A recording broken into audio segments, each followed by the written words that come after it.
মধ্যপ্রাচ্য উত্তপ্ত। ইরান এবং ইসরায়েলের মধ্যে সংঘর্ষকে কেন্দ্র করে চরমে উঠেছে উত্তেজনা। 13 জুন শুক্রবার ইসরায়েল ইরানের পারমাণবিক কেন্দ্রগুলোকে নিশানা করে একের পর এক মিসাইল হামলা চালায়, সেনা ঘাঁটিতে ড্রোন নিক্ষেপ করে। এই হামলায় ইরানের একাধিক বৈজ্ঞানিক ও সেনাকর্তা নিহত হয়েছে। পাল্টা শনিবার ইরান ইসরায়েলের শতাধিক মিসাইল ছোড়ে। নতুন করে এই সংঘর্ষে তৃতীয় বিশ্বযুদ্ধের সিঁদুরে মেঘ দেখছে আন্তর্জাতিক মহলের একাংশ।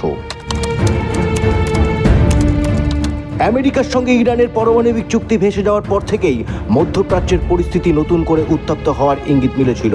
সেই আশঙ্কায় সত্যি করে ইসরায়েল শুরু করেছে অপারেশন রাইজিং লায়ন, পাল্টা ইরানের অপারেশন ট্রু প্রমিস। এখন পশ্চিম এশিয়ায় যা ঘটছে বা ঘটতে চলেছে তার সঙ্গে প্রথম ও দ্বিতীয় বিশ্বযুদ্ধের মিল পাচ্ছে অনেকেই। শুক্রবারের ইসরায়েল ইরানের সংঘাতে প্রশ্ন উঠছে, দুই দেশের রণংদেখী একে অপরকে সবক শেখাতে চায়। এমন একটা সময়ে আশঙ্কা বাড়ছে তৃতীয় বিশ্বযুদ্ধ নিয়ে। ডোনাল্ড ট্রাম্প ইতিমধ্যে ইসরায়েলকে সমর্থন জানিয়েছে।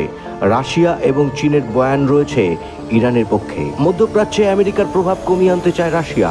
ইরানকে সমর্থন করলে রাশিয়ার সামনে সেই সুযোগ চলে আসবে।